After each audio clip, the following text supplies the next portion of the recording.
ఒకసారి అలీ గారు మీ కుటుంబ నేపథ్యం గురించి చెప్తారు, ఎందుకంటే ఇక్కడ కన్ఫ్యూజన్ ఉంటుంది, మీది గుంటూరా రాజమండ్రి అని చాలా మందికి నేను ఉంటారు. పుట్టింది రాజమండ్రి. రాజమండ్రి టౌనేనా? టౌన్. ఓకే. నేను పెరిగింది నా ఏజ్ ఆఫ్ 8 years బాయ్ని. అప్పుడు నాకు ఇండస్ట్రీలో అవకాశం వచ్చింది. నేను ద్వారా వచ్చింది అవకాశం కె విశ్వనాథ్ గారు. ఓకే. సో అలాగా ఎలా పసిగట్టారు ఆయన మిమ్మల్ని? నేను మిమిక్రీ చేసాను చిన్నప్పుడు. షోలే డైలాగ్స్ మిమిక్రీ చేస్తుంటే స్టేజ్ మీద ఆయన నన్ను పిలిచి, అరే నువ్వు బాగా హుషారుగా ఉన్నావు, సినిమా ఎక్కేస్తావా అన్న. ఎందుకు చేయడే ఇంత చేస్తాం కదా అన్న అని చెప్పి ఆయన రేపు పొద్దున్న రా అని చెప్పి రాజమండ్రిలోనే షూటింగ్ చేశారు. చిత్రం పేరు నూతన్ ప్రసాద్ గారు హీరో. దాంట్లో ఫస్ట్ టైం ఆయన హీరోగా. నూతన్ ప్రసాద్ హీరోగా చాలా మందికి తెలియదు, నాకు కూడా తెలియదు. కవిత గారు హీరోయిన్. ఆ సినిమాతోనే ఆవిడ హీరోయిన్ అయ్యారు. నూతన్ ప్రసాద్ గారు హీరో, కె విశ్వనాథ్ గారు డైరెక్షను, డివిఎస్ రాజు గారు బ్యానర్, ఆయన రాజమండ్రి. అయితే ఆ షూటింగ్ అంతా తీసింది రాజమండ్రి చుట్టుపక్కల మొత్తం అంతా. దాంట్లో గోకిన్ రామారావు గారు రమాప్రభ గారికి కొడుకు వేషం, చాలా చిన్నోడిని. సాక్షి రంగారావు గారు ఎత్తుకొని స్కూల్కి తీసుకెళ్ళే క్యారెక్టర్ అనమాట. కృష్ణుడి గారు అబ్బాయి అంటే కింద కూర్చోరు, మీరు లెగిసి కుర్చీ ఇస్తే బాబు గారు దాంట్లో కూర్చుంటారు అని దాంట్లో కూర్చోబెడితే హీరోయిన్ వచ్చి తిట్టడం. ఏమైనా యశ్వరెడ్డి గారు అబ్బాయి అయితే పెద్ద పుడింగ్ ఏంటి, అందరిలాగే 2 కాళ్ళు 2 చేతులు ఉన్నాయి కదా, అలాగే కాదు, పంతులు గారికి ఆ కుర్చీ ఇవ్వండి, ఆయన టీచరు సరస్వతి పుత్రులు వారు, వాళ్ళని అక్కడ కూర్చోబెట్టాలి, మనకి ఎందుకు కూర్చోవాలి అని చెప్పేసి కూర్చోబెట్టాడుతుంది. అప్పుడు ఈ అమ్మాయి దగ్గర మంచి టాలెంట్ ఉంది అని ఊరు ప్రెసిడెంట్గా అమ్మాయిని చేస్తారు.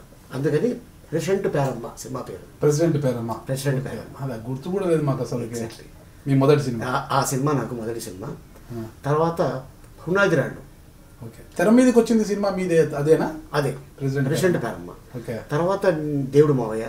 ఆ తర్వాత ఇంక అక్కడి నుంచి చైల్డ్ ఆర్టిస్ట్గా ఒక 100 సినిమాలు, అంటే సీతాకోక చిలుక తర్వాత 150 సినిమాలు వచ్చేసి. సీతాకోక చిలుక ఎన్నో సినిమా? 7th movie. 7వ సినిమాకే చాలా పండిపోయారు మీరు. 7వ సినిమా అంటే అప్పటికి ఇంకా లేదు, అప్పటికి ఇంకా చిన్నపిల్లండే, అయినా కూడా చాలా బాగుంది దాంట్లో. మా నాన్నగారు వచ్చేవారు షూటింగ్కి నాతో పాటు. సో ఏంటంటే ఇక ఫ్యామిలీ అక్కడ ఉన్నారు, రాజమండ్రిలో ఉన్నారు, మేము చెన్నైలో ఉండిపోతే బాగోదని చెప్పేసి ఇక ఏం చేసేవారంటే ఆ ప్రొడ్యూసర్కి రిక్వెస్ట్ చేసేవారు, సార్ మా అబ్బాయిని మీ ఇంట్లోనే పెట్టేసుకోండి, హోటల్లో వద్దు, ఒకడే ఉండలేడు, షూటింగ్ అయిపోయిన తర్వాత ట్రైన్ ఎక్కించాను, వాడు అక్కడ దిగిపోతారు అని చెప్తే ట్రైన్ ఎక్కించేవారు. నేను రాయమండ్రి దిగి ఇంటికి వెళ్ళిపోయాను. మరి గుంటూరులో ఎలా పెరిగారు మీరు? గుంటూరులో నేను చాలా కాలం, అంటే నా సర్కిల్, నా ఫ్రెండ్స్ చాలామంది గుంటూరే. నేను గుంటూరులో ఒక 4 సంవత్సరాలు గుంటూరులోనే ఉన్నాం, తరచుగా వెళ్ళే ఉన్నాం మేము. ఆ వెళ్ళటంలో చాలామంది నాది గుంటూరు అనుకుంటారు. అండ్ గుంటూరులో ఫ్రెండ్స్ ఎక్కువ, సర్కిల్ ఉంది, అభిమానించే వాళ్ళు చాలామంది ఉన్నారు. సో దానికోసం ఒకవేళ అవకాశం వస్తే నేను ఇలాగా గుంటూరు నుంచి చేస్తానని చెప్పేసి చెప్పాను. అంతే. గుంటూరు. అమ్మ నాన్నగారి పేర్లు ఏంటండి? మా మదర్ పేరు జైతూన్ బీబీ, మా ఫాదర్ పేరు అబ్దుల్ సుభాన్. ఎంతమంది సంతానం వారికి? మొత్తం 7 మంది. నేను 3వవాడిని.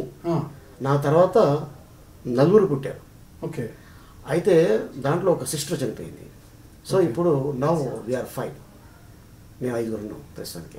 7 మందిలో ఒకరు చనిపోయారు, ఇంకా 6 కదా ఉండాలి. అక్క చనిపోయారు, పెద్దక్క. అక్క ఇంకోరు, 2 చనిపోయారు. 2 అక్కల తర్వాత నేను పుట్టాను.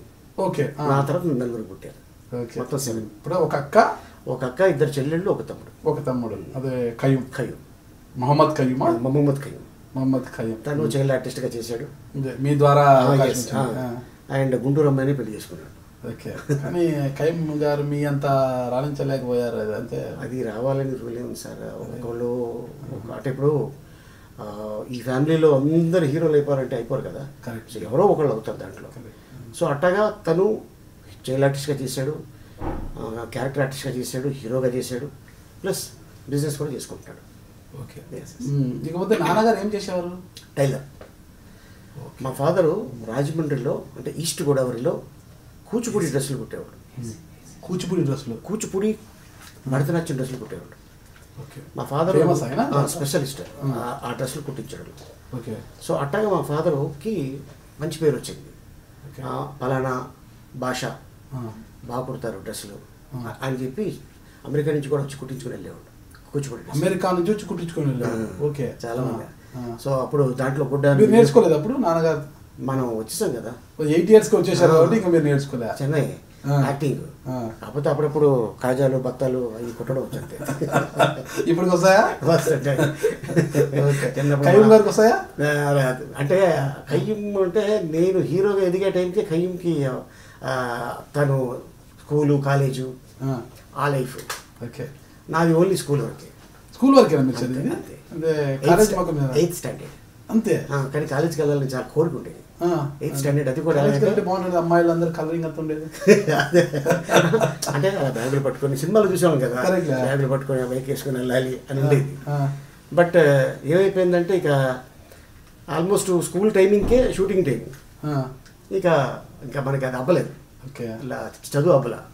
సో ఎలా అయిపోయిందంటే 4th క్లాస్ వరకు రాజమండ్రి, తర్వాత ప్రైవేట్గా చెన్నైలో తమిళ మాస్టర్ వచ్చేవారు, ఆయన ఇంగ్లీష్ నేర్పించేవాడు, అది నేర్చుకునేవాళ్ళం.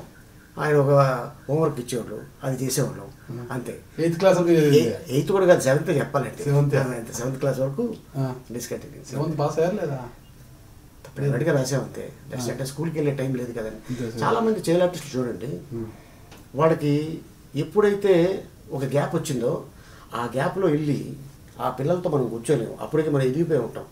సో చాలామంది ప్రైవేట్గానే చదువుకున్నారు తప్ప స్కూల్స్కి వెళ్ళా.